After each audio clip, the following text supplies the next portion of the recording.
I don't have any communications to share, Chair. Okay, Jason? Nothing from me either.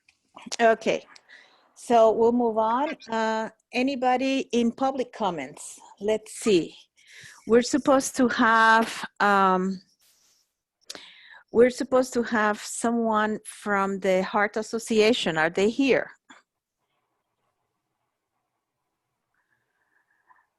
Okay, so Irene, can you allow Jean Kearns to speak? Yes. Okay. And then, so it looks like then we'll have somebody else after her. Yes. Give me just one moment.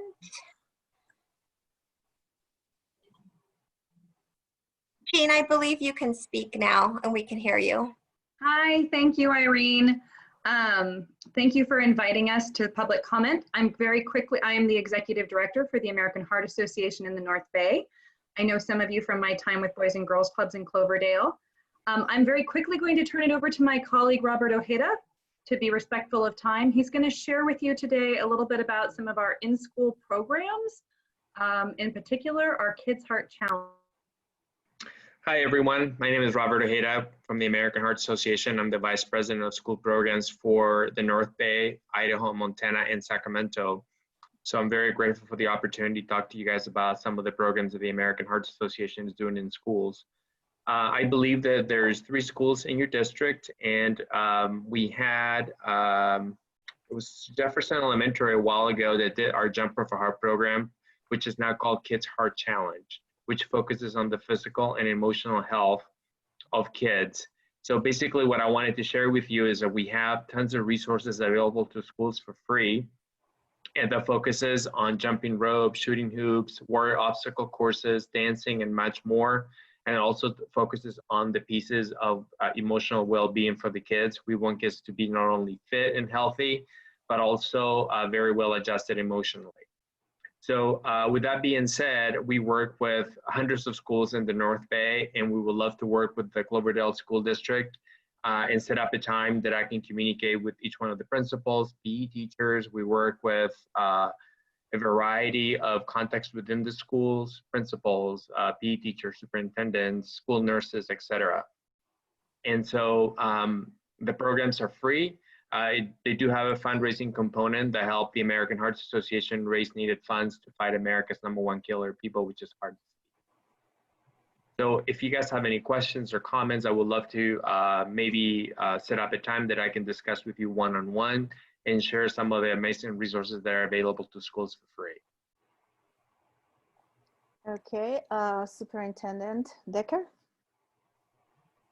Well, I'm thinking about this and thinking it might make more sense to touch base with the new superintendent versus me. And I don't know what the board wants to, if they have an opinion on this, but it just seems to make sense to have that run through the new person. But obviously, yeah, I love free stuff. And so, right, so if you would like to maybe share your information with me, and then I can send you all of the materials and set up a time that I can discuss with you and the new superintendent, I would love that. okay. And this is something that could also be used in Windsor. So it's information that would benefit all of our students in Sonoma County. Sure, absolutely. Yes. Do you have my contact information, Robert? I don't, but I will. I'll get it from me. You could get it from me and Irene, so that's not a problem. Thank you so much. We'll go ahead and send you the names and addresses of the principals. And I would like for Preston or Todd to ask any questions that might be pertinent at this moment. I don't have any questions at this moment. I would definitely second what Jeremy said and hope that he makes a appointment with the new superintendent whenever they are hired after this week, so that we can get this going. We love this stuff as well. Wonderful. Thank you so much. And I wanted to also share that we do have another staff person that works in advocacy that would like to share something really quickly about vaping in schools. So her name is Jamie Morgan. She's on, but she needs to get muted to share with you guys.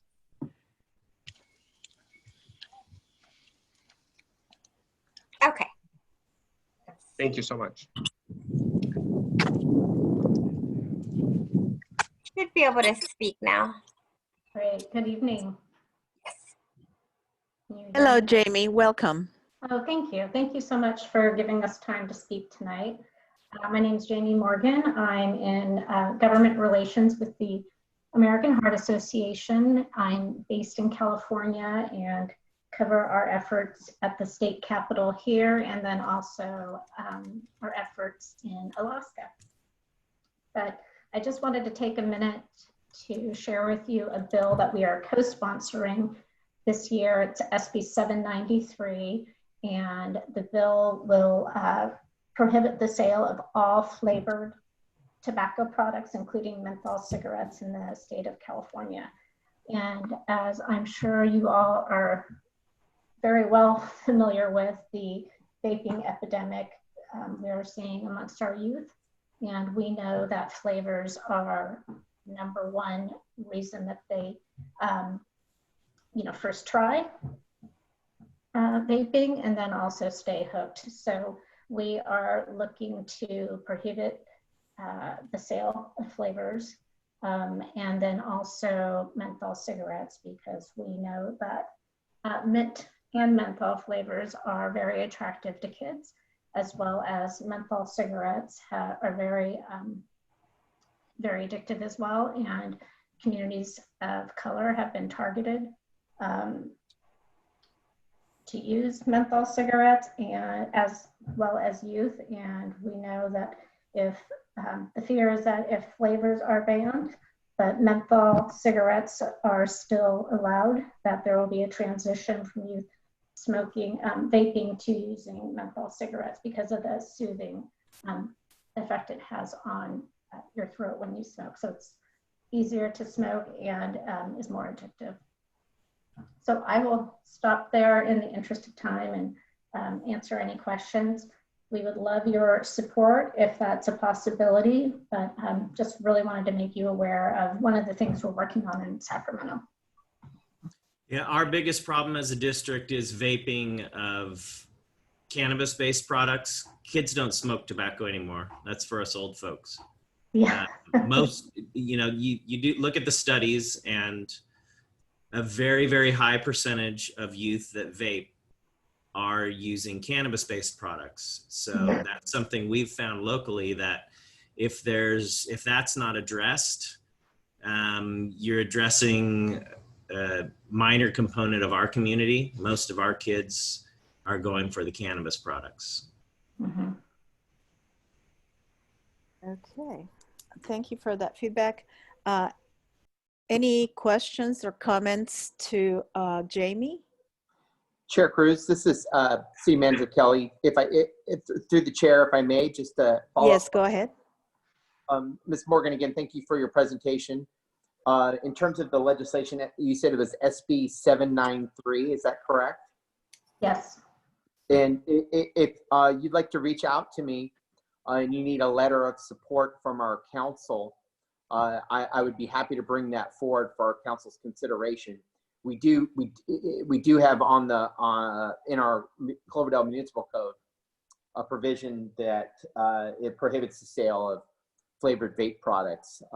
It is specific to tobacco. It doesn't address cannabis, but just I know sometimes the letters of support are needed to move forward on the legislation. So if you need something like that, let me know, and I can bring it forward to council, since they've already have adopted language that provides for that prohibition. And likewise for the school district, if that is what's, if that would be helpful, I could bring the same. Thank you. Jamie, anything else?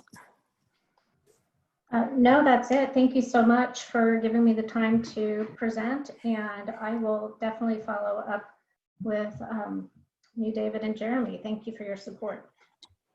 All right. Anything else, Jean, that you would like to address this committee with? Not at this time. Thank you again for allowing us the opportunity to speak. And we look forward to continuing to work with the Cloverdale community to be a force for longer, healthier lives. Thank you again. All right. Anybody else for public comments? No other hands are raised, Chair. Okay, so we'll go ahead and move to approval of minutes. Any comments or questions regarding the minutes? I'll move to approve. Need a I'll second? I can second. Thank you. Okay. You got that, Irene? Yes, thank you. All right. So we need now to move to current items, which is finalize the student liaison application for next school year. And we need to determine what is going to be the due date for the application. Due to COVID, we're a little behind schedule here. So what do you suggest, Kevin and David, as a deadline? Chair, I really defer to the school board members in terms of what they think would provide adequate time for students, given the summer break, to be able to prepare a response to this application, or to solicit students who are interested and a response. Obviously, we'd like to be able to appoint the student liaisons with this committee's recommendations, at the fairly close to the start of the school year, or thereafter. Obviously, students need to progress through their initial couple of weeks to get oriented for their senior year, and then they would be welcomed by the council to join in at the dais and be part of the conversation discussion on a number of important policy topics. Okay, so Todd and Preston and Jeremy, what do you foresee as start of the school year? Either in person or by distance. That's a loaded question, Martha. But we're going to try to have some idea of September or August, correct? Well, yeah, I think right now the date would be in the middle of August, but there's a lot more conversation that has to take place before. Sorry, I have a crying baby in the background. That's okay. That's okay. That would have to take place before we made that determination fully. And it is possible for students to receive communications about this particular program and scholarship, correct? Yes, it is. Yes, they all have an email. Okay, so we could still work on this even if they're not in session. Correct. And I'm sure that word of mouth will spread at the news. So perhaps we should want to have them apply by the end of August. By the end of July, first week of August, so we can make a decision. I think it's reasonable. I'm not sure I'm sure you'd get more kids if they were in session, right? But I think it's reasonable. What if we did that as like a preliminary due date and then offered extensions if nothing really came in or anything? Yeah, just like what we did last year, basically. And I think that's a good idea to go ahead and do that for first week of August. And then if there's no applicants or just one applicant, maybe we can open it a couple more weeks. Does that sound reasonable to all? Sounds reasonable to me. Okay. Now, we have to update the application, Kevin. I had a conversation with Kiwanis, who is the co-sponsor of this scholarship, and they said that they have not had a presentation by any of the students for a while. I did not know that that was supposed to be a requirement. Does anybody recall that? So I don't recall that being a requirement, but we could certainly add that to the application in terms of the requirements is a final presentation to local sponsors. yes, and I think that would be appropriate. they did a beautiful short presentation during council last week about their experience. And I think that would be sufficient also, to present it to us and also to present it to the Kiwanis.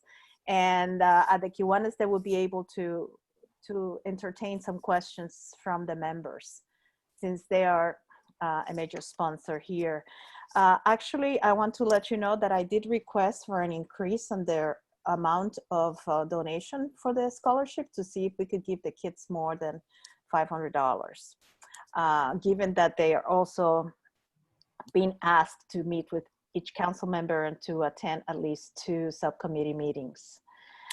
It worked very well last year, alternating participation.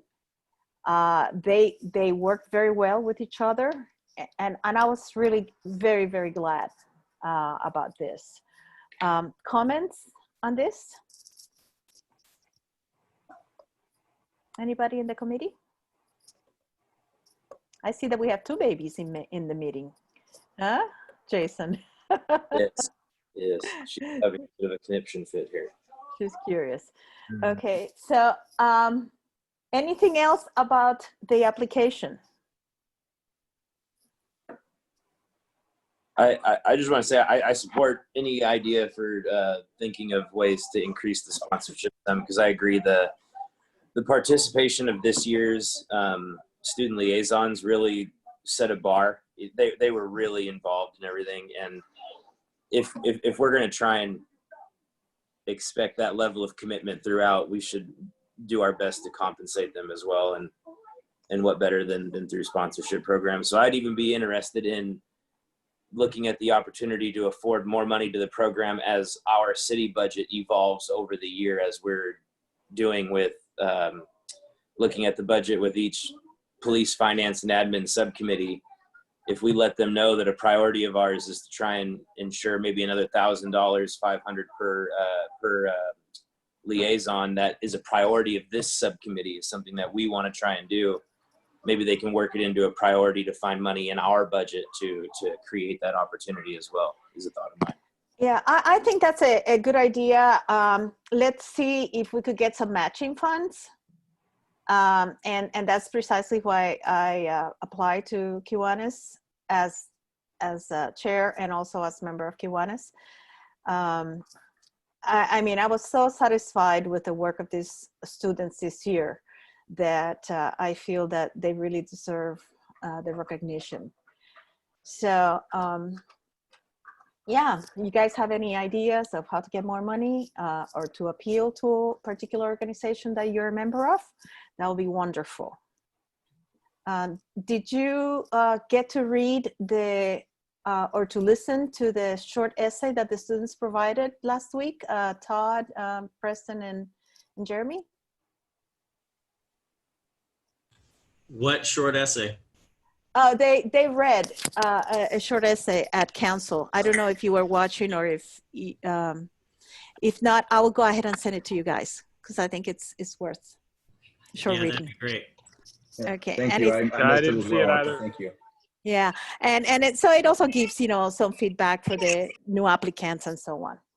All right. So so now I'll leave it to Jeremy. If or should I call for public comments on the scholarship, Irene? We have no hands raised, Chair.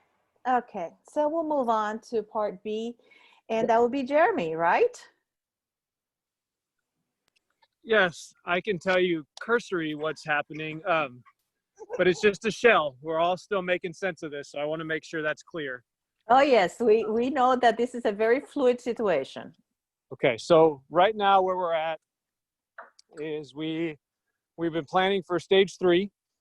Stage 3 would mean that we still have to do 6-foot social distancing in classrooms according to the mitigation document released by SCO, which was worked on with the county health official. So having a 6-foot distancing requirement in classrooms makes it very difficult to open full time. And we're trying to work around that. Another aspect is we have to do health checks before any student enters a classroom. There had been talks that every student would have to have their temperature checked. but that is not actually a requirement. It's just that there is a health check. What the health check is still has to be determined by the school site. So we're working around the 6-foot distancing as well as the health check, and then all the different, cleaning requirements. And right now at stage 3, because of the distancing, we would be looking at some sort of A and B schedule type thing, probably a hybrid schedule of some sort, where kids are not coming to school every day, maybe two days a week, maybe 3, it just depends. But the fully fleshed out schedule, while we have had cursory discussions with principals and teachers and union leadership, we're not far enough along to be able to really share what it would fully look like. We just have too much work to do still. Well, thank you for that. Any questions from the committee or Jason? Yes, please. So I totally understand this. It's not going to be an easy to answer. And I'm just looking to see if you guys have received any guidance from a state level. So I'm not looking to try and put you on the spot about what plans you might have. I'm more looking towards guidelines in this realm. So I find myself concerned about mental health in regards to coming back to school with masking and social distancing, and the doing certain distance learning, doing certain in-person learning.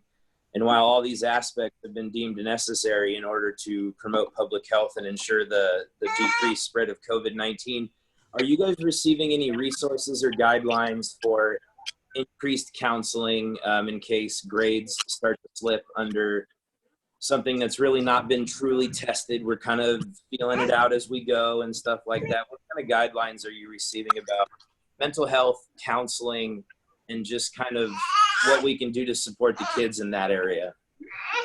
Well, Jason, we're getting those 10% reductions proposed to us as well in schools. So no resources are coming our way. There's been a statement made by Governor Newsom that he intends to pay for all the PPE that we need, but there's been nothing in writing besides his statement, during one of his news conferences. With regard to guidance from the state, we unfortunately have to abide by our local health, our county health officials' guidance. There are actually 24 counties who are fully open in California, and so we are just not one of those counties. We are trying to, push to get more open, but really that power lies with our county health officials. But that also impacts, it is impacted by the cases of positive COVID, correct? That is correct. Yeah, it depends on whether we're increasing, cases, staying the same. And I couldn't tell you what causes everything, but basically if we're increasing, then she's going to probably, put us at stage 2. If we're staying the same, we may be at a different stage. I just don't know all those parameters, but yes, it's all dependent upon the number of cases of COVID and the interpretation from the health official on what to do. I have one last comment on this subject, and then I'll let it go. I wonder if there'd be value added, and I realize this is a little bit bigger than this being your last meeting with us, Jeremy, which I find myself more and more disappointed to have to come to terms with, but that's another story for today. So, is there a possibility to create a partnership with Alexander Valley Health for low cost or no cost mental health service as it applies to specifically school-aged children? Yes, actually, we've already been working on it. So yes, that's something that we have been working on. I actually need to check in with Deb. We had started this right before COVID hit, unfortunately. Deb and I had a really good conversation, and things have kind of come to a screeching halt just because of everything that's gone on. So it's an option. It's being worked on. Both sides are interested in making it happen. We just have to reconnect. Awesome. Thank you so much. And just so you should know, Jason, where we are at with that is Deb was actually putting together an agreement for us to for me to look over to see if it worked for us. And this is something that had been talked about since last year, correct? Yeah, we had talked about it because we had been getting a lot of our social emotional support through Project Success and SOS, different counseling services that we got a grant for, about $50,000. And so Deb came and said, hey, I could do that stuff. And you may not need to, be running around trying to find money to always have those groups when it's just down the street. So we started to talk about what that partnership might look like, and really there was a lot of, it was good conversation. It seemed like it was going to make sense. So we just got to get back together. You know, COVID just threw a wrench into everything. Yes. Well, let us know if we could be of any assistance Sure. in that. David, do you have any comments on this? Madam Chair, I have no comments.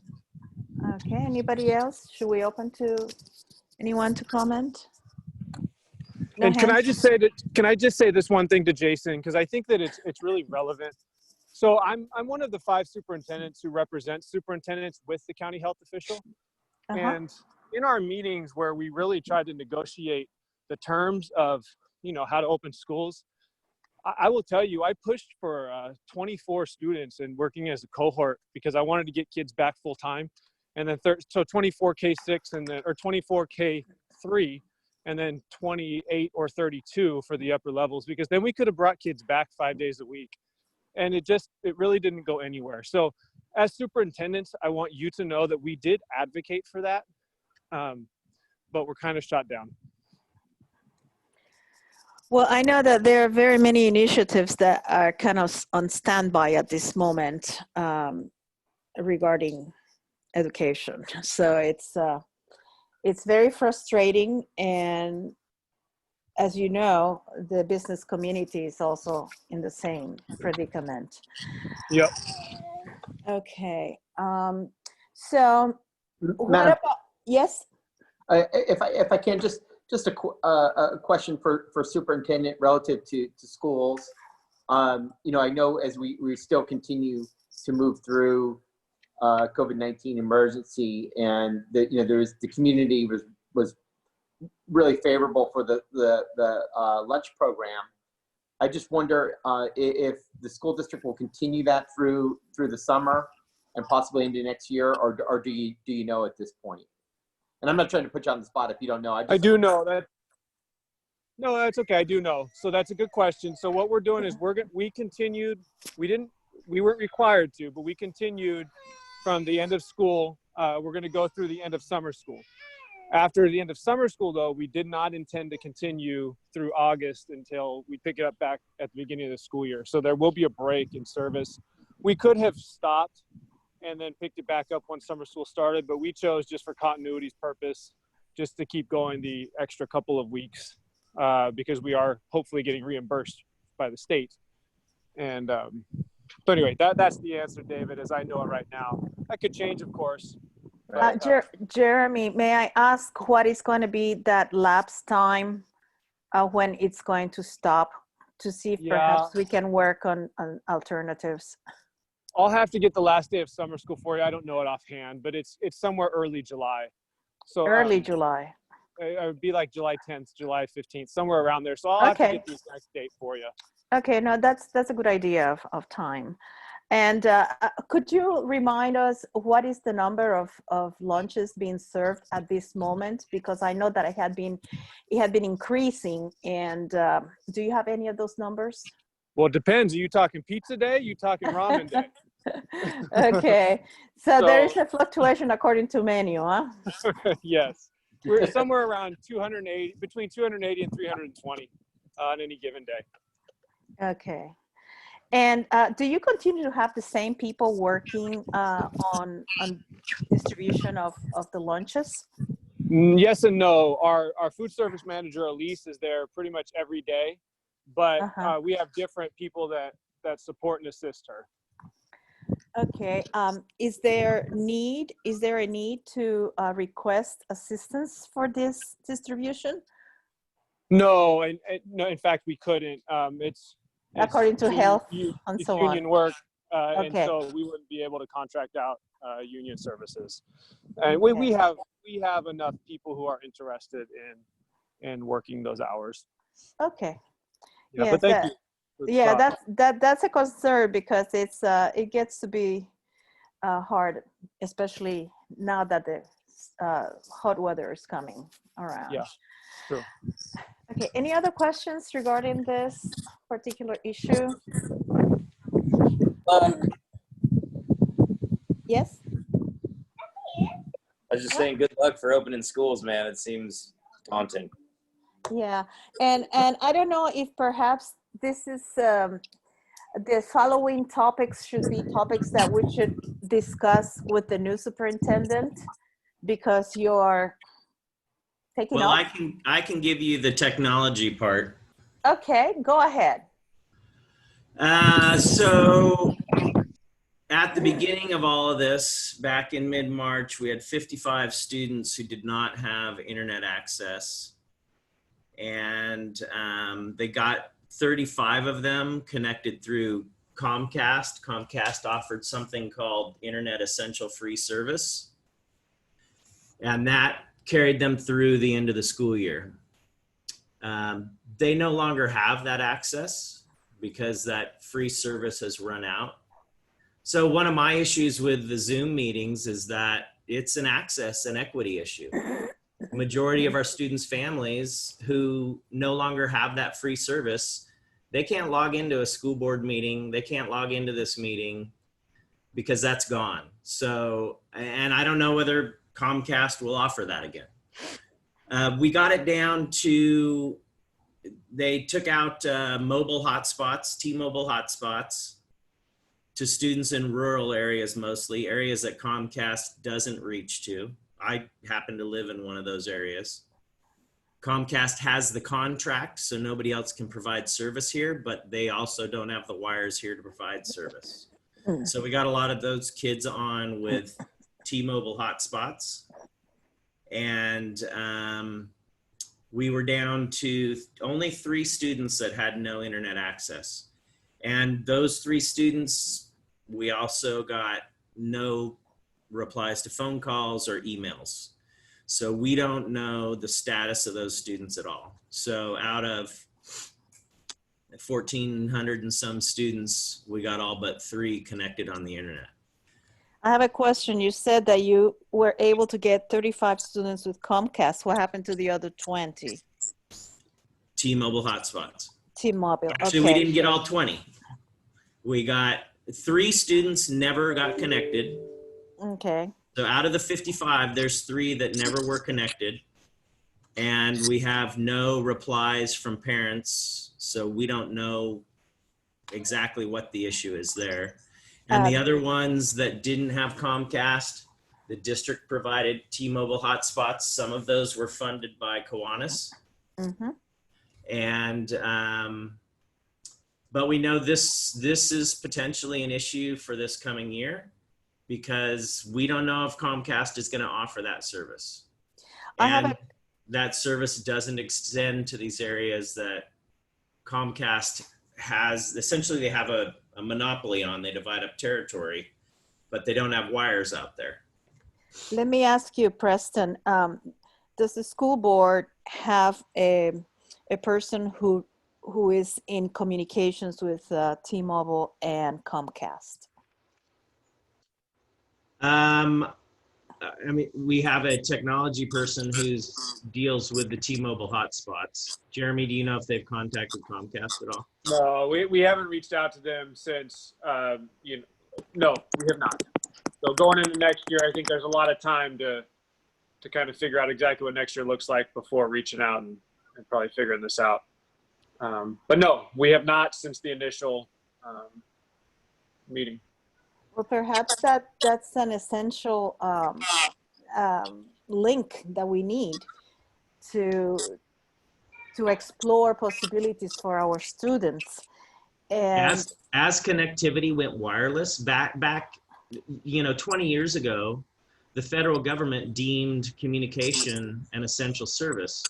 And so they had to run phone lines everywhere that didn't have them. But the federal government hasn't seen fit to do that with internet access, even though now it's probably more important than having traditional old school phone access. yes. So we can say it's essential, we know it's essential, but at the federal level with the FCC, which regulates that, they haven't decided it's essential. Now, let me ask you something else. These 3 students that there were no replies to emails or phone calls, were letters mailed to these people? Martha, we did everything possible to try to find these kids. If you only understood how hard our technology department principals and teachers work to try to find connectivity. My technology people drove out to people's houses, walked inside, hooked things up for themselves. When people said they couldn't get connectivity, my people drove out to their houses to try to find a way to get them connected. I mean, we reached out to all of these families no less than 5 to 10 times. I mean, honestly, this was our goal was 100% connectivity, and we really worked hard to achieve that goal. We couldn't get a hold of these guys no matter what we tried. Okay. Yeah, and we were, I mean, essentially we were at 100%. We got 3 data points that we can't even find them. So maybe they moved out. Yeah, you never know. Yes. Now, I have another question, and that is regarding funding. Would you be needing funding in the future? I mean, yes. because, Yes, well, no, not that we have any money, okay? Oh, okay. But I was wondering why the Kiwanis had to provide funding, and perhaps it is an approach that we need to approach the different service organizations in town if that's going to be a problem. Well, Kiwanis didn't have to provide funding. They were generous enough to reach out and look for a need. So that was really awesome that they did reach out and do that. But again, we're in this situation where we don't know what's going to happen. We don't know whether Comcast is going to offer our students free service again. So as of right now, we know that there's I would say probably a high probability that Comcast isn't going to step up and just give free service. So we're clearly going to have more students that need help with connectivity. At the same time, we're looking at potential budget cuts of 10%. So yeah, we're just like everybody else in the community, just like all our businesses and all that, everybody's kind of between a rock and a hard place right now. We don't know how big the rock coming down on our head is. Yes. So yeah, there will certainly be a need for connectivity. All these connection devices cost money. And I put together just another list of issues that come up because this is about more than just connectivity. Yes. So I talked to some teachers that are using this, or we're using it every day. Number one issue is bandwidth. So even when you get kids connectivity, if you've got 3 or 4 kids at home on the internet, it crashes.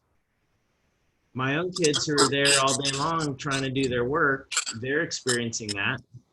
I'm experiencing that and tell them they have to log out of school because I'm working. So bandwidth is an issue. It's expensive to provide the bandwidth for a kid to Zoom all day for school. That's a lot of money. Preston, would you be able to provide us areas where hotspots are needed in Cloverdale? Our technology department may be able to do that. Yeah, I bet they could. Yeah. Okay, and so who would have be it the mapped person? pretty well.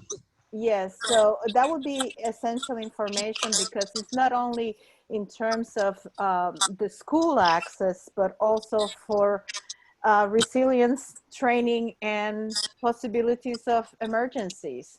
So yeah, it's everything. It's being able to participate in their government right now. So what is on Zoom? What is the person's name that I need or we need to connect with your technology? His name's Luis Camacho. Normally I would say I could do all of that, but I think this is an ongoing thing. So Preston and Todd, what do you guys think in terms of, you know? I think Marta, send an email to Todd, I, or Jeremy, or all of us. And we will coordinate with our technology department. Yes, because that, wouldn't you agree, David and Keith, that would be essential information for us too? Where, you know, those hot spots where they're required and needed. Absolutely. I mean, a couple of things come to mind. One, there is a county commission that is evaluating, the need for broadband. And, I think it's given, the environment that we're working in, it becomes even more important to extend broadband to our community and to our rural areas for a number of reasons. And I think, there might be a way to find some funding to help support that extension into parts of Cloverdale.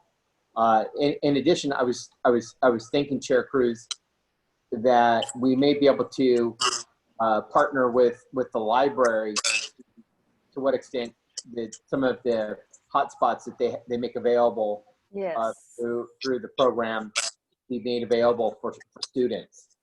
definitely. Yeah, and that they do Verizon, I think, which would be diversity. You can have redundancies if one works better in one area versus another. Yeah. Yeah, that's something to, you're in the library group right now, Jason, correct? Yeah. So maybe you could find out from them where these hotspots have been active. Happy to. Yeah. I And did then get some and we high-level can compare information. with the school. I got some high level information, but it's all pre-pandemic. So let me see where they're at Oh, now. yes, of course. Yeah. Yeah. Okay. And just a couple other bullets of issues that Yes. we're finding. I don't know if you guys saw the article about a week ago, but many studies are showing that kids lost a year, that we expect kids to have fallen behind a year on average come the start of the next school year because of the distance learning that was going on since March. And obstacles that these kids face are just doing independent work. A lot of kids don't have the discipline to sit down at home and just do it themselves. They just don't. There's no way to get that into a 14-year-old boy. It's not going to happen. Sleep schedules are another huge issue. These kids just keep staying up later and later and later. Teachers are seeing assignments turned in between 2 and 3 a.m. And then they're groggy and tired for a 10 a.m. class. Yes. And that's one of the things that psychologists have pointed out, which is get these kids back on a regular schedule. It's one of the biggest things you can do for their mental health. They're also, as we know, there's a lot of socioeconomic obstacles. They're at home watching their siblings. Or I'm seeing more and more teenagers working during the regular day out there in the community. Kids who normally would be at school. And they're doing it because their parents are out of work. We all know that you got to take care of those basic needs first. And so they're out there to bring that money home that's needed. And then there's just this, as we've all experienced, a general stress load that our kids feel too, because they hear their parents talking about, whether they're going to have work or not, and the financial stress that their family's going through. They're all socially and emotionally isolated. And then digital work, when it's all digital, it's a completely different animal. And so part of the learning loss can be attributed to the ability to copy and paste. When you're not able to watch over a kid's shoulder as they're taking their test on the computer, they got a Google screen opened on one side and they got the test opened on the other, and they're just Googling it. And you can see a kid complete a semester of English in 5.2 hours because they just jump to the final exam and Google it. And that's, talk about doing a disservice to our kids. Yeah. At the risk of opening a huge can of worms, do you foresee a shift in curriculum based on the fact that people are having to really lean on life skills first and the book learning is kind of coming second? I don't know. One of the things I've counseled people who I personally know, parents, I've said, you gotta think about the long term. This is short term. And if you're sending your kid to work when they should be doing English 10, you're putting their chances of going to college at risk. So is it really, really worth that? I got you. I have a question, Preston, and that is, how are parents getting technological support in assisting their children? Because we very well know that a good portion of our population is not technology savvy, and many of them are not proficient in English. How are parents being assisted with this? As Jeremy said earlier, our technology staff, who are all first language speakers of Spanish, go door to door. But as soon as those parents go to work for the day, there's nobody watching their kids. Yes, I need to. The kids have the technology skills. Most of the kids, if I have a technology issue, I go to my 16-year-old. So that's not really the issue. The issue is, it's the same thing that Avid used to address in our students, which of course got cut because of funding. It's taking a kid who doesn't have a college educated parent and teaching them the habits that allow you to be successful and get into college. And we're seeing that divide is just ripping wide open right now, because those kids are no longer spending their day with trained professionals who know how to help build that discipline. Some of these kids can't rely on their parents because their parents don't have the life experience to give that to them. And the school, frankly, it's not funded or equipped to train all parents. But if it's something as simple as a technology issue, we got people who know how to do it, who are empathetic, who are out there. There's no language issues. They can take care of these technology problems. And how do they request this assistance? Because I have some parents that I need to push to reach out to this technological assistance. Well, I'd say the simplest thing is they send an email to their teacher, their child's teacher, or their child's principal. Okay. All the principals are on top of this. Okay. I will make sure that I will not get any excuses from some of the parents. At the same time, parents got to start putting their kids to bed at a decent hour. Yes. Turning off their computer at night and getting them up at a decent hour. And getting them to sit there and do their work. And that's tough. I have been hearing all sorts of stories about that. Parents that are working 10, 12 hours a day, and they fall asleep when they get home. The kids take advantage of that. They find out that they stay up until 2 and 3, exactly what you were just saying.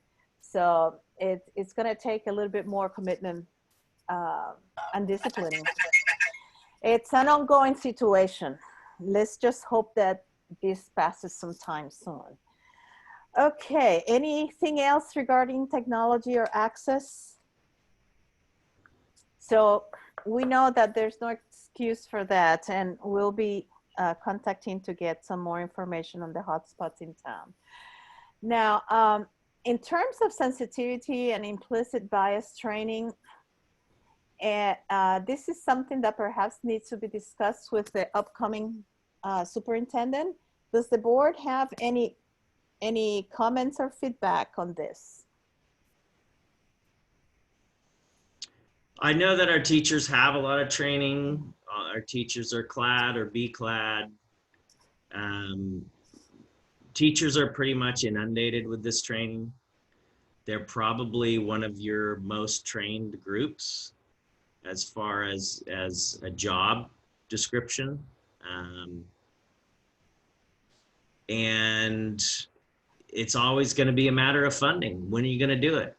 We're looking at cutting 10%. There's no training days left.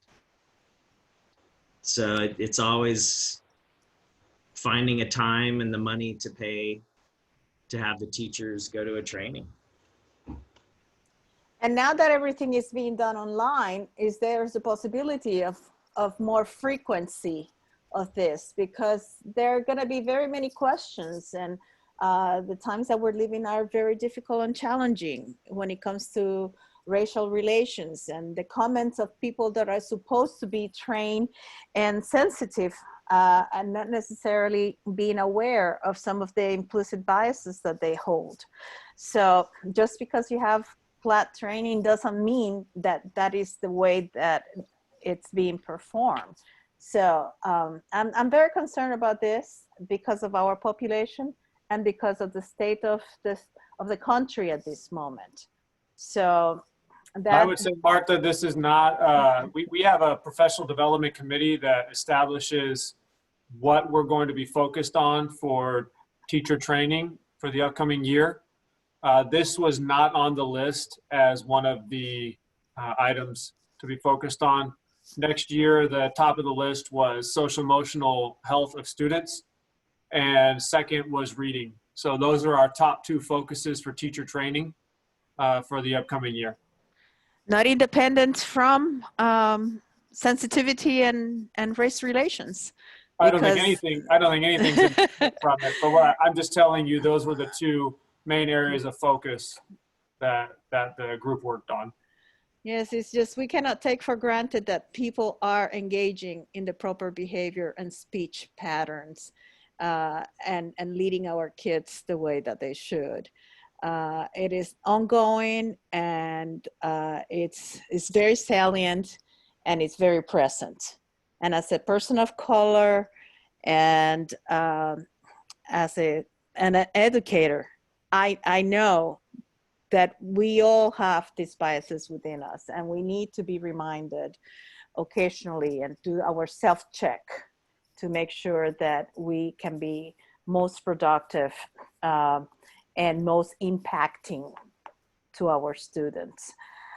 So, okay, please give us an update on the recruitment, Jeremy. Well, not me. That will be Preston. Okay. We will be doing final consideration and voting on a new superintendent on Wednesday night. Okay. So and you interviewed 15 people, is that correct? You had mentioned. What's that? You interviewed 15 individuals you mentioned? Around that number, yeah. And how many finalists do you have? Just curious. We're pretty much narrowed down at this point. We went up to 3 finalists, and now we've pretty much narrowed that down. Okay.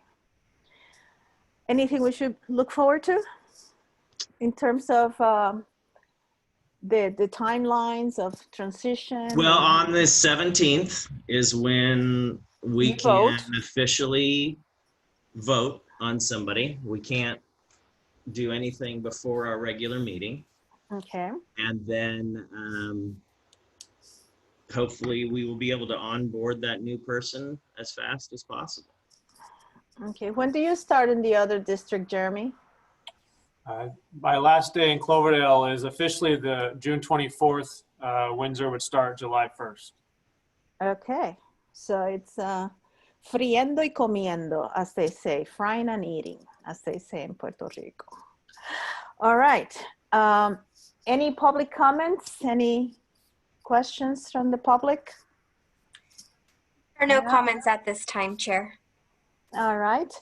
So let's move on to standing items. David, 3-way stop sign. The last thing I heard was that it had been ordered and it had not arrived. Madam Chair, you're correct. And I had to understand what had been ordered. After the council approved moving forward with the 3-way stop after the joint city school school board joint city council meeting, which was the last meeting in December. The city engineer had recommended including what are identified as some traffic control devices to help slow down traffic, particularly in the southbound lane as they head down kind of slope.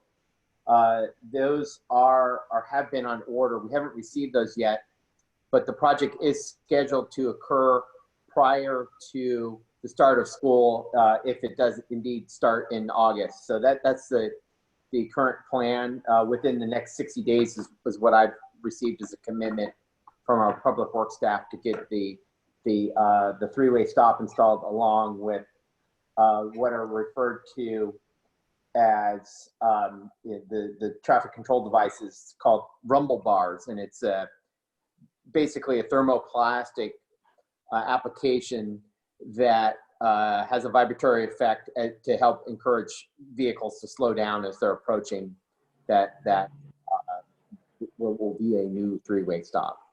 Okay, thank you. The pool, is that you, Kevin? Marta, if I could comment or ask a question about Sure, the go stop ahead. sign, please. Mm-hmm. David, is there any way that we could get that stop sign put in before the rumble strips are actually here so that people can start getting used to it before school starts, and then just add those when they come in? Just think it might be a little bit better so that people aren't running that stop sign or causing issues when school does start, if it's a 60-day window from now. That's a great idea, and I'll ask that, ideally the work crews try to get it all done at once. But I agree with that. If it can be staged in a way to give folks advance notice that there's going to be a stop sign there, we'll certainly do that. And be ensuring that our public works department coordinates with our police department as well. Obviously, we want to step up enforcement, but coupled with education. Right. Anytime you have new or change conditions, you want to try to educate first, and that would be our goal. I guess it was a little bit more complicated than they just anticipated, because there's a lot of driveways that come out. So where do you place the sign so it doesn't conflict with sight distance? That's delayed the project a little bit, but and then the survey of the speed the vehicles coming down that hill can necessitate the rumble strips. So we'll just continue to work through that, get that product, and then we'll be able to move forward. But I'll coordinate with our public works department, see if we can get the stop signs installed sooner. I'm thinking that even if the stop sign and the rumbles are not there, perhaps some sign to advise people to slow down in the meanwhile would start people thinking that there's going to be a stop sign, that they need to start slowing down and so on. Right, so right. We need to look for alternatives until we can get that stop sign and those bars installed. Right. Yeah, it's a good idea, Chair and School Board Member Lands. It's an area where there's a lot of a fairly rapid moving traffic, because you're coming down that downslope into downtown. So what was really nice, David, is I saw they put in there's new signs that are covered up to say stop sign ahead, and so having those in place already, and people can kind of start to see that something's coming. That's kind of the same process as, like you said, the education of it, that they can start getting used to having it there, coming down the hill slower because they know it's coming up. It just might help for when school starts, so that somebody doesn't not know it's there and run through the stop sign and hit a kid. We'll definitely hope that it's long before school starts that we get that installed. Yeah, we want all the complaints to come in before school's open. Exactly. We need to remediate before everything gets on us. Especially if you get a ticket. Especially? I said, especially if they get a ticket for running a stop sign. Yeah. Yeah. We want to give some warnings before. Okay, resource officer. Oh no, the pool. Kevin, that's you. Madam Chair, I'm happy to take this. David. We're still waiting for the county to respond to the meeting request regarding the pool. They had set the meeting back till July, which now with things opening back up, and I know pools are now, at least for certain types of uses, are now permitted, or going to be permitted, we hope, this Friday.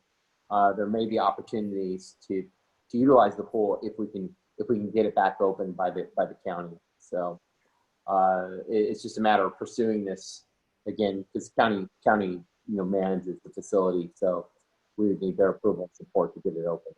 And do we have a meeting on the 2nd? Is that when our meeting is? That's correct. Yeah, Thursday, July 2nd from 1 to 2, and it looks like it's still a conference call. Yeah, looks like it. Yep. Okay. Thank you for that update. Resource Officer, David? Madam Chair, there's no updates at this point. I think it probably be prudent for the new superintendent to have the opportunity to review the draft MOU, much like Superintendent Decker did, with any updates that the chief has with our city attorney's office. But I think it's otherwise in pretty good shape since Superintendent Decker's comments were pretty straightforward. But I don't know, Jeremy, if you have any thoughts on that, to get that to the new superintendent. And I think it's also going to be a function of how the operation of the school is going to occur this year, and how the SRO would interact given the practices for the school in light of COVID. Yeah, I think I will say that this is something that's been near and dear to me and that I've been working on quite a bit. So I feel comfortable telling you guys that the MOU is probably good to go. Now, I respect the fact that it'd probably be good to have the new superintendent really understand what's in it. But I'm telling you that the board has seen it, Todd, Preston, myself. I feel like we're ready on our end. And Todd and Preston, please speak up if you disagree with me. But I don't feel the need, I guess, to delay kind of getting that finalized with the city necessarily, unless there's something that I'm not seeing. So Jeremy, that's what I was just going to request, is that you actually finalize this deal before you leave.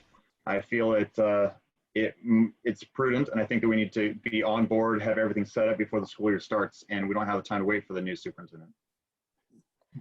Is it possible? I don't think there's any reason to delay either. I mean, we've all worked through this. We've had this in place before. Yeah. Is it possible for us to read that before Jeremy closes on it, David?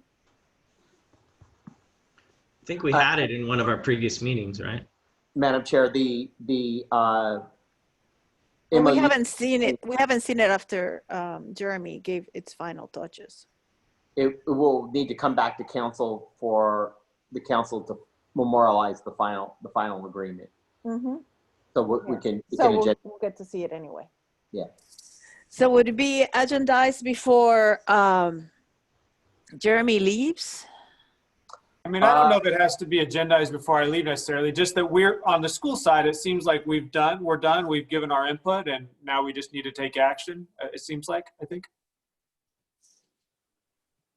Okay, what I'm hearing, Madam Chair, is the school district is comfortable with the agreement, and what staff needs to do is bring it to the city council for final authority to approve the agreement.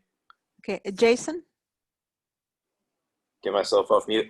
So, I mean, last time we talked about this, we all agreed that we don't really know what the next school year is going to look like, or really what the foreseeable recommendations are going to be for conducting a school year end and year out. And the MOU was designed and written based on a completely different presumption, and you guys are letting us know, understandably, that because we're in the same boat, that you're facing significant budget cuts. And so while I mean, what loss do I have? I'm happy to go into an agreement if you guys are ready to get that going, but I'm also open-minded to how you might want to restructure it under these new circumstances. But I hear a lot of apprehension to a delay. I guess the second part of my question would be, do we have enough openers in this to where if all of a sudden you realize under the MOU's current structure, it's hard to pay the bill at the end of the month, what can we do to work with you on that? Things of that nature. I think that's fair. Maybe there should be some language that's some delay language based on, being shelter in place or doing distance learning and not having students on campus. I think that's fair, Jason, all the things you just said. But I guess, David, how soon could you get it back? I really would like to button this thing up before the new superintendent is in place, just because I've lived through so many iterations of SRO. I feel like I have the knowledge that could really help the district make sure this is set up properly. And so Well, I'd like I guess we need to run it one more time by our attorney to make sure that the language addresses the concerns that Jason and all of us have regarding SIP, etc.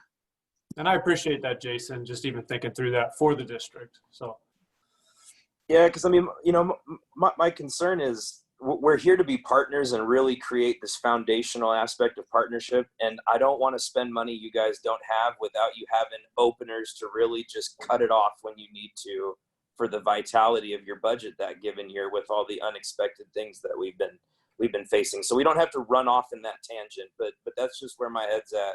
And it sounds like we have the support to support you is what I'm getting at. David, could you relay this maybe to, I'm not sure who does your language in your MOUs. I usually write ours. But could it just be something so simple as, should the state or the district not be fully opened or be doing distance learning, that we will write an addendum to this MOU? Just a commitment to work together on language if something is not, you know, if we're not open, I guess. Yeah, that's a good comment, Superintendent Decker. How about if I do this? I'll ask Chief Ferguson to follow up with you directly, because I know, and that way, because he's been overseeing the agreement, and I don't step in the middle of it. And you've been having dialogue on the language, so I'll ask him. I'll share your thoughts and make sure that that's reflected in the draft agreement, and then see if we can't move this agreement forward. And David, is there a way that you can get the permissions you need from the council to where me throwing this idea, which kind of derails the timeline a little bit, can we get the permissions from the council to get our timeline back on track once the chief and the superintendent have that dialogue? So, for example, is there a way for us to support and give you the authority to move forward on an MOU, considering that we're working through these details, and if these details aren't met, then we have to bring it back. But if they are met, the council's already provided approval, because otherwise we wait for the next cycle. You know what I mean? Does that make sense? I think it makes sense, David and Jason, but I think we still need to make sure that legally it's according to what the standards are. And I'll tell you guys, I'm not concerned about any of this at all, because even with shelter in place, I think that the way that the state will probably set up education will probably need the SRO more with students not on campus to aid us in making sure that they are getting their work done, that they are doing what's necessary, that they aren't working as 12-year-olds somewhere with their parents illegally or something like that, doing some jobs they're not supposed to be doing, and that they are focusing on school, so that our technology people and our principals aren't the only people having to go door to door. And is there any aspect of that that's currently written into the agreement? That was my next question. Going to other people, because I don't have a problem with that. Hell, it's a service we can provide, but is it written in to give you the leeway to do that?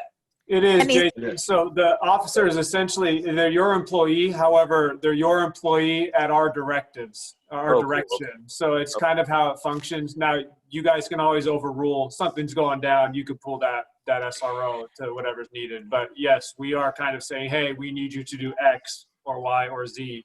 And that's how it was written with Chief Ferguson. And, you know, I have, excuse me a second, Jason, I want to make sure that it is seen as a collaborative and is seen as an education rather than an enforcement issue when a policeman comes to somebody's house, that is not seen as, you know, in a negative light. So, please don't let the situation your view on that. I couldn't hear you, Todd. It's not just enforcement. Todd, I cannot hear you. You're breaking up. I said, please don't let some of the current situations skew your vision on law enforcement. No. It is an educational thing. It is not just there for enforcement, and we need to keep that in mind and not base it off of today's news. Todd, this is a concern either we are in the situation that we're in or not. What is the purpose always, of sharing an officer in the school grounds. We need to make sure. Education and trust. That is the Yes. number one concern. And, So- and why we have them there. And that is the whole purpose of this. So that is why I don't know why this comment even had to be brought up at this point. Well, it has to be brought Right up. after that one.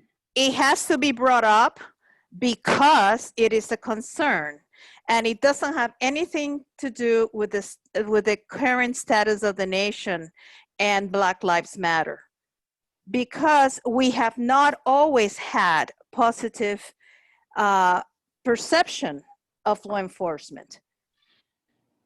That's why I bring it up. Okay, David, do you have anything else on this one? Madam Chair, members of the school board, I thank you for your feedback. I'll ask Chief Ferguson and request Chief Ferguson's follow up with Superintendent Decker, and let's see if we can't address any revisions that might be needed. I know the chief was just kind of waiting because he was kind of uncertain based on how the COVID-19 emergency was gonna pan out and what that meant in terms of this role. David, I'm sorry to interrupt you, if I may. I had that idea, yes, but I heard from 2 board members, and please, I'm asking you guys to correct me if I'm wrong, that they didn't share those concerns and are ready to move it forward anyway. What concerns are you talking about? Shelter in place, ability to pay, change of dynamic next year. I heard from Todd that he does not have a concern over that because the SRO has leniency in the contract to be used for tasks that the school board deems to be necessary. And I didn't hear from Preston either that there was concerns over the way it's currently written. So while I had those concerns, yes, I didn't get the vibe that the school board shared them. So before we ran off in that direction, it sounds like they're ready to go. And so I don't want to derail it if that's the case. Yeah, I don't have those concerns. We're hoping and trying to move forward with as much normality as possible, and with the realization that things are going to change. They definitely are. But to have everything in place for as much normality as possible, and then we all know that we're going to have to adjust our stride because we don't know what stage we're going to be in come the start of the school year. We don't know if we're going to stay in that stage. We do know it's going to change though. So just trying to have as much normality as possible for everybody. And then knowing, we've stepped up our meetings that we're doing here. And I think it's helpful meeting more often like we are. And we're just going to have to adjust our stride as things come up. And clearly everybody here is committed to doing that. So let's put the things in place that we can and then adjust them as new information comes along. And so, yeah, again, sorry for interrupting you, David, but I just didn't want to create direction that was counterindicative to the will of the group. So, got it. Okay, so David, want to close up on this one? Yeah, I just want the chief to check in with Superintendent Decker. Dot the I's, cross the T's, and see if we can't get this agreement. Make sure it reflects the school district's final interests, and then I got to schedule it to bring it to council for approval. Great. Okay. Thank you. And are there any hands raised, Irene, for public comments? No, Irene? no hands are raised, Chair. Okay. So then, Kevin, could you give us an update? Is there anything to talk about? Certainly. No new projects. It's kind of status quo. I guess the biggest thing I could report is that the Baumgartner Ranch is scheduled for the Planning Commission on June 23rd. It will need to go to the council after that. But we have not received any new applications. I mean, building permits are fairly busy given the circumstance, but nothing involving new units other than a second unit here and there. But no new big projects. I mean, the one that seems to be surviving and weathering through all of this is the Baumgartner Ranch, who's very eager to move forward. And again, June 23rd at Planning Commission, and then on to council in July. Okay, Can I And- ask a question about that, Chair Cruz? go About ahead. Baumgartner Ranch? Thank So, Kevin or David, I know that green space, parks, those are the types of things that sometimes are negotiated with builders. And I'm wondering if the city has any intention to negotiate that they have any green space within their project. I've worked a little bit with Baumgartner Ranch, and I know we've talked about, Yeah. hypotheticals where we potentially work together. And so I'm just wondering where your guys' heads are at. Yeah, especially the issue of the field, the football field. Well, what they proposed is an open space on the hill. The way it's currently written, it's not necessarily going to be public, but they're open to turning that over to a group that would either manage it for the city. And we've written conditions of approval that they'll continue to negotiate with that. One of the stumbling points has just been they want to move forward, and we haven't been able to necessarily find like an open space district or someone else who would take it over. But we have laid the groundwork for future negotiations. So that's the biggest part, the biggest open space. In terms of active fields and things like that, that's not part of the conversation right now. I've indicated with them that that's going to be a point that we're going to be looking for. He's providing small play lot type things within the townhouses and the condominiums, community buildings, and things like that.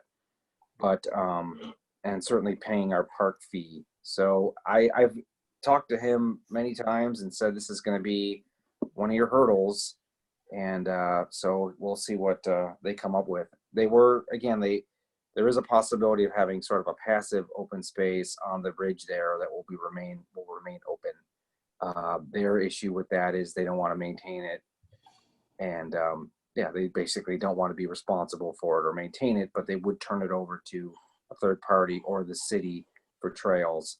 And there's a possibility of sort of working our way over to the open space behind Del Webb. That could be one piece. There's like maybe two more parcels between that and the Porter Creek, the open space. So, it's kind of the beginnings of that, of what could be a really nice trail system. But Kevin, how large is the space that they're talking about on the hill? I think it's 8 acres. And that's the area that would connect to the Porterfield?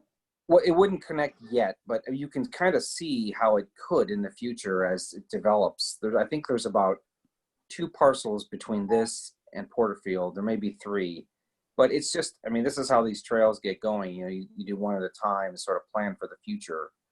And so, it could be another access point into Porterfield Creek, but that's just looking forward into the future. But if we allow this to go without getting any kind of public access, then of course that's not going to be an option. So they're open to it. They just want to have something presented to them, which would basically take it off of their hands, and they wouldn't have to maintain it or be liable in any way. So Kevin, I think if I could just speak for the district, and Preston and Todd, you got to tell me to shut up if you want me to shut up here. But I think that you may have some willing partners who are willing to try to get some parks and fields here. And I know that they don't want to give up any of their build space. I've talked to them about that. And we have a property that's adjacent, and we need fields. And so, in terms of maintaining, I think that's something that a school district can potentially do. But in terms of the cost of building them, that isn't something that we can do. We don't have the funds. So I think there may be an avenue for partnership here, but ultimately the city is our advocate here. And so, again, Todd and Preston, please muzzle me if I should keep my mouth shut here. But I have a question. Absolutely not. We've been, this is 3.5 years I've been on this committee, and starting 3.5 years ago, we went and walked through areas out there that would make an amazing dog park on our property, areas where there could be fields, where there could be trails. There's a great cross-country trail area there that could then also be used by the community. There's a lot of space for a partnership that's win-win here, because we're not going to have the money to build these fields. The city doesn't have the money to build the fields, but we do have some space, and it happens to be right beside where these guys might want to trade some space to build their houses on. You know, Jeremy said something that sparked a question, and that is, you said that you might have some partners. Are those in addition to you, a school? No, those partners are Baumgartner Ranch. Okay, okay. Those are the partners that may have some funds to dedicate to building these out. Okay. Yeah, Kevin, and I just want to reiterate, you know, with approximately 300 different styles of homes going on out there, that's going to be a lot of children and a lot of people gathering on a south end of town with nothing to do out there that's less than a half a mile away. And they're not all going to be open space kind of people. So, you know, you're going to want to have the small kid playgrounds. You're going to want to have basketball courts, open fields to play sports on, things like that as well. So something just to think about. No, I agree. Go ahead, David.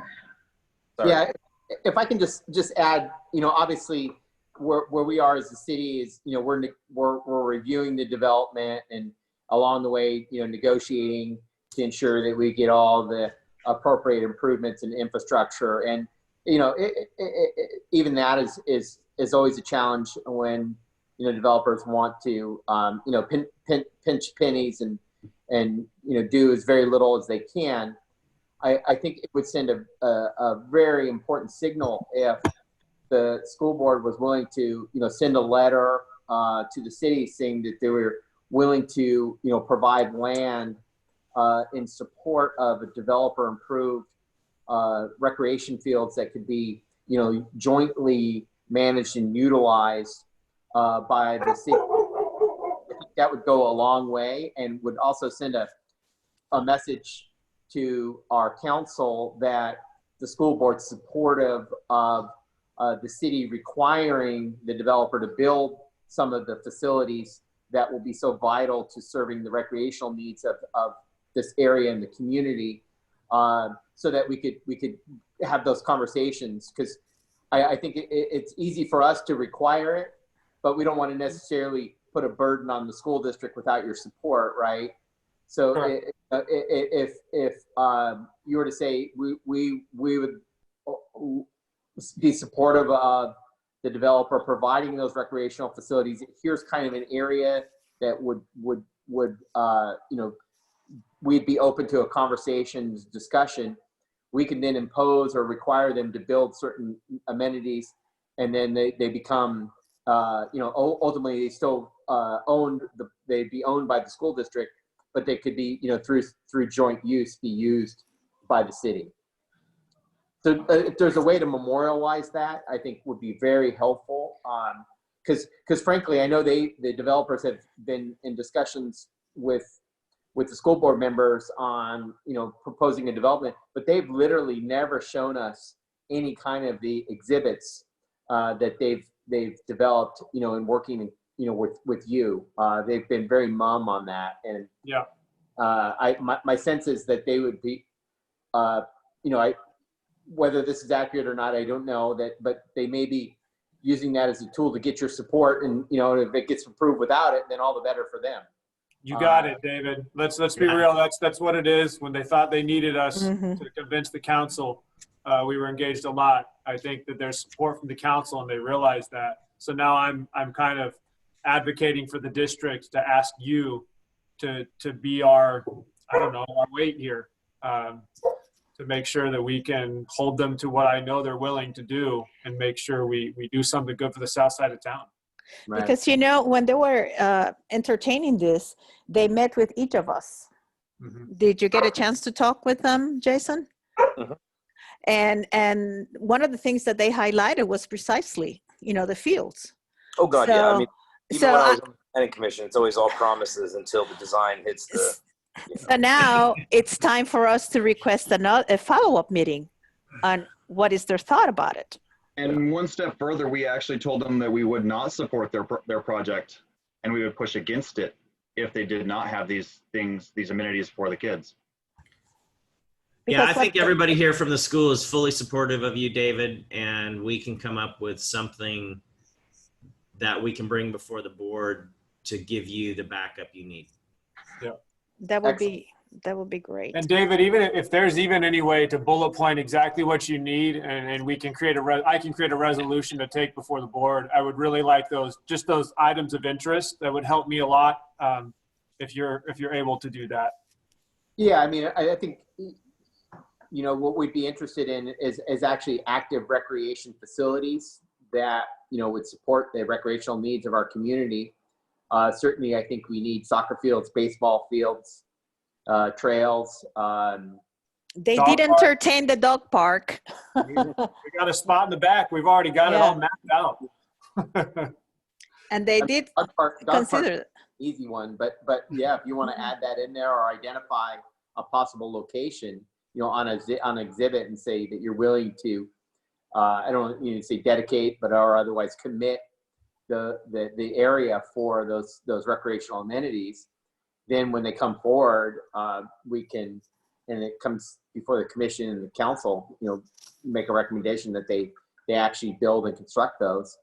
And we, you know, as a city, we could be creative and give them some credit maybe for some of the park fees that they would otherwise have to pay the city for those improvements. Again, with the commitment that we enter into a joint use agreement with the school, so that, you know, during school time they're available for the school, and then during the you know, other hours of the day they're available to the community.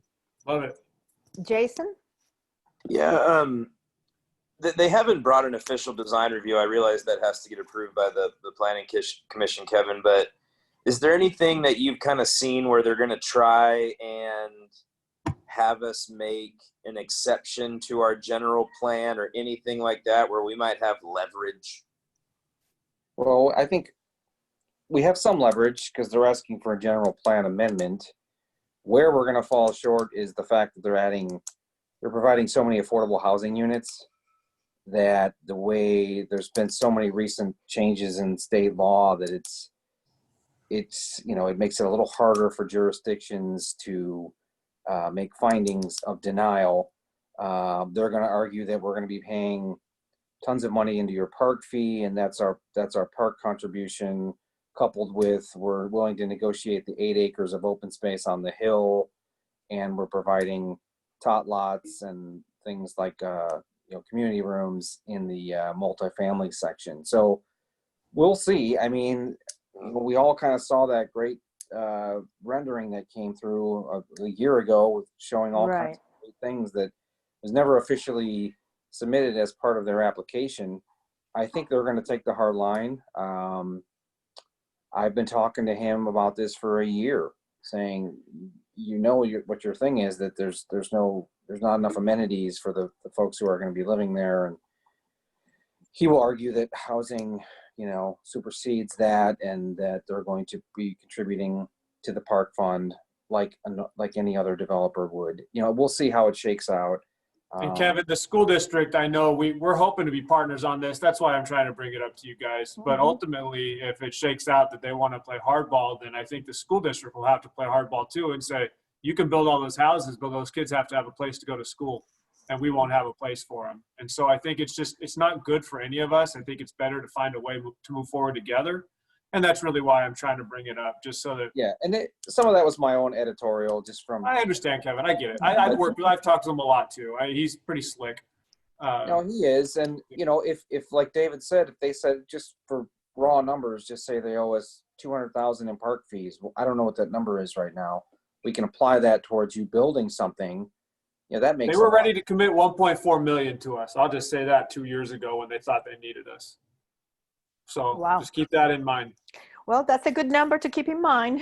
Let's start there and work up. Yep. I think inflation in our time has it up to 2 million now. I like it. I like it. Well, especially since we're the entity that can shut the whole project down, I don't think they should be negotiating too hard. Yeah, there is some. I've just been doing this a long time, but I would say right now, more than ever, they have more leverage given their affordable units and the changes that came about January 1st with the state, it makes it a lot harder for a city to deny a project that has affordable housing. Gotcha.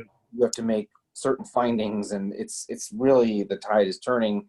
He's aware of all of that. I don't know, he does want to be a good partner with the city. I do believe Seems that. like it. So if it makes sense to him and we can convince him, and I think we should go for it. I've been personally talking to him about this for a year, but We'll see. see what happens. Okay, Kevin, could you go ahead and transfer your thoughts to the skate park? Anything on that? Well, I mean, we had it queued up to go to the council for their consideration about moving the current location, and then it kind of just fell off with the whole situation. But I think I should probably get with David, and we'll think of another agenda to put that on. I don't know. We were all ready to go, and then we canceled the meetings. But well, one of the things, real quick, Kevin, one of the things that's very important to me, and Todd, I've been a broken record with you about this, is I'm not ready to come out and say no until we have an idea of where else we might think. And some of that has to do with being able to go out and look at these properties as offered pre-pandemic, having to stay the hell away from everybody. We were going to go out and we were going to look. So at least we had an idea. I'm very hesitant to bring something back to the council that just says, we're not doing it here, but I have no idea where. I'm very, very hesitant to do that. And what are the locations that you were considering, Jason? Well, some of the things that Todd and Jeremy have even been talking about tonight is this open space area on the property that they have on the south end of town. We're still trying to get court in the same place at the same time to talk about the property he owns next to the gas station. It's just, I feel like it wouldn't be doing justice to the people who have committed a significant portion of their lives to making this dream come true, to just say, hey, y'all, we talked, answer's no, I have no plan for you. I just don't feel comfortable doing that. And I still feel that way. I really want to see us have an idea before we come back and make a recommendation to change the location. But besides the Baumgartner, where else? Well, I mean, I don't have car wash for you off the top of my head, but we the have car wash. back down there. No, the next to the Boys and Girls Club, that was talked about. Yeah. But that's a difficult owner. But and even I even talked to Jesse, who owns Cloverdale Market down here on Healdsburg Avenue, and he's got a bunch of property on the back end of a house that he rents out that he was open-minded to just about anything over. And so, again, forgive me if I'm sounding obtuse here, but I'm not ready to move it forward yet until we have something that we can offer as an alternative. And I realize that might end up delaying this for a little while, but I feel it's the justice we owe it. Okay, so I'm going to go ahead. We've gone for a while now. So information only memos. No hands raised, Irene? No hands are raised, Chair. Okay, so need to move this along. Information only memos, David? Madam Chair, no information only memos. Future agenda items, in addition to our standing items? We just look forward to meeting the new superintendent, I guess. And any pending, anything? I think we've discovered and we have discussed everything. Good to the order? Madam It's been Chair, a pleasure, guys. It's been a Yeah. pleasure working with you guys. You're a great group. Thank you, Good luck, Jeremy. Jeremy. I know you're not going away. No, We're I'll still be going to around. be in the same area. We're still neighbors. We'll be Yes. knocking on your door. I hope you knock on ours too. Maybe we could do some joint ventures. Sounds good to me. Yeah. All right. So then I adjourn the meeting. All right. Thank you. bye, everyone. Thank Have a you. great weekend. Congratulations again, Jeremy. Thanks for everything. Thank you, Jason. absolutely. Be knocking on your door, Jeremy. That's right. I'll be knocking saying, hey, did we get those fields? I want those That's fields. Let's keep at it. Bye-bye. Bye, guys. Bye.